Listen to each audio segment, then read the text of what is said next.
Gadis yang ternodai. Sinopsis. Setelah mendapat tindakan pelecehan dari keempat cucu orang terkaya dan terpandang di daerahnya, akankah Cahaya mampu melanjutkan hidupnya yang penuh kerumitan itu, dan mungkinkah dia berhasil mendapatkan keadilan atas apa yang terjadi atau membiarkan para pelaku pelecehan berkeliaran di luaran sana? Tentunya akan ada banyak teka-teki dan kisah mengharukan di dalam cerita ini. Bab 1. Jangan nodai aku, Cahaya. Namaku Cahaya, anak tunggal bukan ganda. Orang tuaku memberi nama Cahaya karena mereka bilang aku akan bersinar, memiliki masa depan yang cerah, dan menjadi kebanggaan orang tua. Mendapati julukan seperti itu, aku sangat bahagia, karena artinya aku dipercaya oleh kedua orang tuaku kelak akan menjadi nahkoda yang membawa mereka dalam kebahagiaan. Aku akan membuktikan kepada mereka bahwa aku bisa menjadi yang mereka harapkan.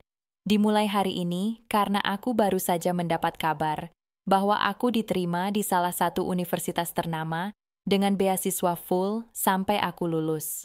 Aku sangat gembira, sebab di keluargaku rata-rata hanya lulusan sekolah menengah pertama saja, dan bahkan ibuku sendiri hanya lulusan sekolah dasar. Lalu kini aku akan memecahkan rekor pertama yang berpendidikan sampai kuliah di keluargaku. Wah, rasanya aku tidak sabar ingin memberitahu kabar ini pada ibu dan ayahku. Ayah, pesanan kue yang akan dikirim besok pagi untuk acara tunangan udah kamu siapin? Tanya Tia. Dia rekan kerjaku di toko kue. Udah dong, banyak banget pesenannya. Tanganku sampai keriting tadi bikin adonan kue seabrek-abrek sama Bu Mumu. Aku melihat tanganku yang sedikit memerah karena hari ini benar-benar tak lepas dari mengolah adonan kue. Besok tanganmu di-smoothing aja, Ayah. Biar nggak keriting lagi, balas Tia. Aku tertawa kecil. Nggak sekalian aja di cream bath, celetukku. Ide bagus, Tia terkekeh. Ngomong-ngomong, nggak kerasa ya kamu udah 3 bulan kerja di sini. Tia menarik kursi, ia duduk di sebelahku. Iya, aku seneng banget bisa kenal kamu dan yang lainnya. Tapi, aku nggak akan lama kerja di sini. Terangku dan Tia terlihat bingung. Kenapa, Ayah? Tanyanya. Aku kerja di sini hanya untuk sementara aja sambil nunggu masuk kuliah. Ya, hitung-hitung sekalian bantu perekonomian keluarga selama aku belum mulai kuliah. Penjelasanku membuat Tia terlihat sedih. Ya, nanti kita nggak bisa ngobrol-ngobrol kayak begini lagi dong. Tia mengerucutkan bibirnya. Tenang aja. Kalau ada waktu nanti kita ketemu untuk main. Balasku dan Tia mengangguk setuju. Sejujurnya aku juga sedih nanti harus berhenti bekerja, tapi di sisi lain pasti jika sudah mulai masuk kuliah, aku akan sangat sibuk sehingga tak ada kesempatan untuk bekerja dari pagi hingga malam. Mendengar aku diterima di salah satu universitas ternama, pemilik toko kue, yaitu Ibu Mumu, sangat senang. Nanti saat toko kue tutup, jangan pada pulang ya. Kita makan-makan dulu untuk merayakan Cahaya yang baru saja mendapat pengumuman kalau dia diterima di universitas ternama di daerah kita. Bu Mumu memberitahu kepada semua karyawan. Yeay, makan gratis, seru para karyawan bersorak-sorai. Aku sangat senang mendengarnya, sungguh Bu Mumu baik sekali. Beliau membeli beberapa box pizza, minuman Pepsi, dan juga cemilan lainnya untuk merayakan keberhasilanku. Selamat ya, Ayah. Kami semua ikut senang mendengar kamu akan segera menjadi mahasiswi di universitas ternama di daerah kita. Rama mengulurkan tangannya untuk bersalaman denganku. Dia anaknya Bu Mumu yang bekerja sebagai wartawan. Terima kasih, Kak Rama. Aku menjabat tangan Rama dengan senyuman terbaikku. Semua karyawan toko lainnya juga ikut memberi selamat kepadaku. Ah, rasanya ini hari terbaik dalam hidupku. Biasanya aku pulang jam 9 malam menyesuaikan tutupnya toko, tapi karena ada acara makan-makan, aku akan pulang terlambat dan sudah izin juga pada ibuku. Setelah menghabiskan waktu bersama, aku lihat jam sudah menunjukkan pukul 10:30 malam, aku pun memutuskan untuk pulang. Ibu Mumu, terima kasih banyak telah mengadakan perayaan ini untukku. Ucapku pada Bu Mumu. Beliau sangat ramah dan perhatian. Padahal aku baru bekerja di tokonya, hanya dalam hitungan beberapa bulan saja dari semenjak aku lulus SMA. Sama-sama ayah, Bu Mumu mengusap kepalaku lembut dan penuh kasih sayang, seperti seorang ibu kepada anaknya. Kamu pulang diantar Rama aja ya, ini sudah malam, tidak baik anak gadis jalan sendirian, saran Bu Mumu. Gak usah Bu, kasihan Kak Rama pasti capek baru pulang kerja, aku gak apa-apa jalan sendiri. Tolakku, sebab aku tak enak jika begitu merepotkan Bu Mumu dan juga anaknya. Biarpun capek, tapi pasti Rama tetap mau antar kamu kok. Bu Mumu tersenyum penuh arti. Aku yakin jika Bu Mumu menyuruh Rama untuk tetap mengantarku, pasti lelaki itu tidak akan menolak. Apalagi menurut beberapa pekerja di toko kue, katanya Rama menyukaiku. Tidak usah Bu, aku pulang sendiri aja. Aku berpamitan dengan Bu Mumu. Tadinya aku ingin berpamitan juga dengan Rama, tapi aku lihat dia lagi teleponan, jadi aku tidak mau mengganggunya dan memilih langsung pergi saja. Malam ini hawa dingin terasa begitu menusuk kulit, karena tadi hujan sempat mampir menurunkan bulir-bulir air ke bumi. Selama berjalan, terkadang aku sengaja melompat di atas lubang kecil yang terdapat genangan air, sehingga bagian bawah jadi basah terkena cipratan air tersebut. Bau menyengat tanah basah bekas diguyur hujan, menemani langkahku berjalan menelusuri trotoar sepi yang diterangi lampu jalanan. Jarak dari toko kue ke daerah rumahku tidak terlalu jauh, jadi aku sudah terbiasa jalan kaki. Aku menyeberangi jalan besar menuju gang yang tidak terlalu kecil. Jalanan itu dihimpit antara dua gedung pertokoan. Aku melangkah dengan senyuman di bibir yang sejak tadi terus mengembang karena sudah tak sabar ingin memberitahu kabar baik ini kepada orang tuaku. Tapi seketika senyumku memudar saat melihat 3 orang lelaki sedang buang air kecil pada dinding gedung. Ya ampun, mereka bertiga jorok sekali. Gumamku pelan, aku terpaksa berhenti melangkah dan membuang pandangan ke arah lain sambil menunggu mereka selesai melakukan aktivitasnya itu. Namun, setelah aku pikir-pikir lagi, mungkin saja mereka begitu karena sudah tidak mampu menahan untuk buang air. Aku cukup merasa takut, ingin rasanya aku berputar arah, tetapi hanya jalanan ini yang paling dekat untuk mencapai rumahku. Ketika aku melirik ke arah mereka, nampaknya ketiga lelaki itu sudah selesai buang air kecil, dan begitu aku tegaskan lagi untuk melihat wajah para lelaki itu, ternyata mereka adalah cucu dari Baron Kendrick, seorang pengusaha dan juga tuan tanah terkenal di daerahku. Ya, meskipun aku tidak mengenal dan tak tahu nama mereka, mungkin lebih tepatnya saat ini aku hanya tahu wajah saja, karena mereka bertiga terkadang suka ikut Pak Baron berkeliling di daerahku. Baiklah, aku jadi tidak perlu merasa cemas, karena aku yakin mereka tak akan macam-macam padaku, apalagi setelah mengingat mereka berasal dari keluarga terpandang. Aku kembali melanjutkan langkahku dan mencoba mengabaikan mereka yang kini memandangku. Awalnya semua baik-baik saja, tapi tiba-tiba salah satu dari mereka menarik tanganku dengan sangat kasar, sehingga memaksa langkahku untuk berhenti. "Au, sakit!" ringisku, tapi lelaki itu tidak peduli dan semakin mencengkram pergelangan tanganku. "Mau kemana, Nona cantik?" Saat lelaki itu bertanya, tercium menyengat bau alkohol dari mulutnya. Aku baru tersadar kalau mereka sedang dalam keadaan mabuk, dan itu diperkuat dengan botol bir yang berada di tangan kiri lelaki itu. "Aku mau pulang, tolong lepaskan tanganku." Seruku mulai ketakutan, bahkan kini jantungku berdebar kencang, seperti ingin lepas dari cangkangnya. Lelaki itu membuat botol bir yang sudah tak ada isinya itu ke aspal. Perang!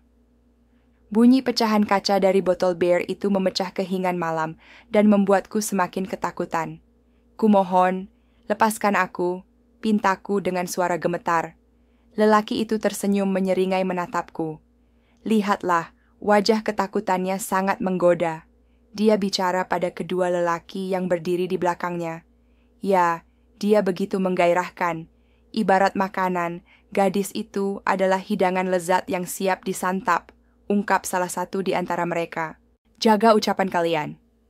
Mataku melotot tajam untuk memberikan ancaman, tapi mereka terlihat tak takut. "Kalian sangat menjijikan. Lepaskan aku, biadab." Aku masih terus berusaha untuk terbebas, tapi sangat kesulitan. Pipiku semakin basah dibanjiri air mata. Aku amati saat ini jalanan benar-benar sangat sepi, tidak terlihat siapapun selain mereka bertiga. Pandanganku menoleh ke arah ujung gang, yang ternyata ada mobil terparkir di sana. Aku melihat ada seorang pria memakai jaket kulit berwarna hitam keluar dari mobil itu, lalu berjalan mendekat ke arahku. "Tolong, tolong," jeritku ke arah pria yang sudah hampir sampai di dekatku. Aku berharap orang yang baru saja datang itu akan menolong dan menyelamatkan hidupku dari para lelaki kurang ajar, yang awalnya aku anggap tidak akan berbuat macam-macam kepadaku. "Hai, apa yang kalian lakukan?" teriak pria berpakaian jaket kulit itu ketika sudah berada di dekatku. Mereka bertiga sontak menghentikan aktivitasnya karena terkejut atas teriakan pria yang baru saja datang itu. Secara spontan, lelaki yang sejak tadi mencengkramku segera melepaskan tanganku, dan saat itu juga aku langsung berlari untuk berlindung di belakang pria yang baru saja datang. "Kenapa lo harus ganggu kita sih?" celetuk salah satu di antara mereka kepada pria yang kini menjadi tempatku berlindung. "Kumohon, tolong aku, mereka ingin melecehkanku," ucapku mengadu dengan suara gemetar di belakang pria yang saat ini aku anggap sebagai penyelamat hidupku. "Apa kalian sudah tidak waras ingin berbuat seperti itu di tempat umum, hah?" omelnya. Tapi aku jadi merasa janggal dengan ucapan pria penyelamat itu. "Apa maksud kamu, Diki?" tanya pria yang tadi pertama kali menghadangku. Ya ampun, apakah mereka saling mengenal? Aku jadi bingung dan semakin takut. "Tadi katanya kamu tidak ingin buang air kecil, terus sekarang kamu ngapain ikut turun dari mobil?" Sahut yang lainnya semakin memperkuat keyakinanku bahwa mereka saling kenal. Aku mendengar suara teriakan, jadi aku turun dan datang ke sini untuk melihat apa yang terjadi. Jawab pria yang baru saja datang itu ternyata bernama Diki. "Seharusnya kalian cari tempat yang lebih aman kalau ingin melakukan sesuatu dengan gadis ini," lanjut Diki. Pria yang aku anggap sebagai penyelamat ternyata dia adalah bagian dari mereka. Sial, di saat aku sedang dalam keadaan terkejut mengetahui fakta bahwa mereka saling kenal, tiba-tiba saja Diki membalikkan badannya untuk menangkapku. Tapi dengan cepat aku berlari ke arah jalanan yang memang cukup jauh, karena saat ini aku berada di tengah-tengah gang. Aku lihat mereka langsung mengejarku. Saat aku menoleh ke belakang, ternyata ada Diki yang sudah hampir dekat denganku, sehingga membuat diriku semakin ketakutan. "Tolong! Tolong!" Suara teriakanku menggema di antara himpitan gedung dan memecah keheningan malam. Tapi sayangnya tidak ada yang mendengar, atau bahkan datang untuk menolongku. "Kamu tidak bisa lari," seru Diki. Ia berhasil menggapai tanganku, lalu dengan sekuat tenaga dia menggendong tubuhku seperti karung beras. Aku memukul-mukul punggungnya, menjambak rambutnya, dan tak segan untuk mencakar leher belakang Diki, hingga akhirnya dia menurunkanku karena merasakan perih akibat cakaranku. "Perempuan kurang ajar," cacinya kepadaku. Tapi aku tidak peduli. Aku ingin berlari lagi, tapi naasnya ketiga pria lainnya menghadangku. Plak! Sebuah tamparan mendarat kencang di pipiku berasal dari pria yang pertama kali mencengkram tanganku. Bahkan pria itu tak segan mendorongku dengan sekuat tenaga hingga aku jatuh tersungkur ke aspal. "Gavin, jangan sampai buat dia terluka parah," celetuk pria lainnya. Saat itu juga aku jadi tahu kalau nama lelaki yang sejak awal menghadangku dan baru saja menamparku, bahkan kini mendorongku ternyata bernama Gavin. Nama itu akan aku ingat sampai kapanpun. Aku sangat benci kepadanya. "Bawa dia ke sana," seru Diki menunjuk ke arah bangunan kosong yang berada tak jauh dari posisiku terjatuh saat ini. "Tidak, tolong lepaskan aku. Biarkan aku pulang bertemu orang tuaku. Tolong jangan lakukan hal buruk padaku." Aku memohon sambil merintih kesakitan, karena tadi punggungku mencium aspal cukup kencang hingga terasa nyeri, tapi mereka yang berhati batu tidak peduli. "Susah payah aku menangkapmu seperti mengejar tikus got, lalu kamu berharap aku melepaskanmu begitu saja?" Gavin tertawa. "Jangan harap, serunya. Laki-laki brengsek, sembarangan kamu menganggapku tikus got. Caciku sekuat tenaga, tapi dia malah tertawa. Mereka menarikku agar segera berdiri, lalu menggiringku ke arah bangunan kosong yang berada di tengah-tengah gang. Mereka tidak membiarkanku berjalan pelan karena tanganku ditarik kasar. Bahkan sendalku sampai terlepas dan salah satunya copot. Sungguh mereka tidak memiliki hati. Sepertinya aman jika kita melakukannya di dalam sana. Diki melongok ke dalam ruko kosong yang tak dikunci itu, lalu dia membuka pintunya. Kalau begitu tunggu apa lagi? Tangan Gavin mencengkram leher belakangku. Ia membawaku masuk ke dalam dengan cara seperti itu. Mereka langsung membawaku masuk ke dalam sana. Aku hanya bisa menangis ketakutan. Aku merasa tidak punya harapan lagi untuk selamat. Bahkan mungkin setelah mereka melecehkanku, bisa saja aku akan dibunuh untuk menutupi jejak busuk mereka.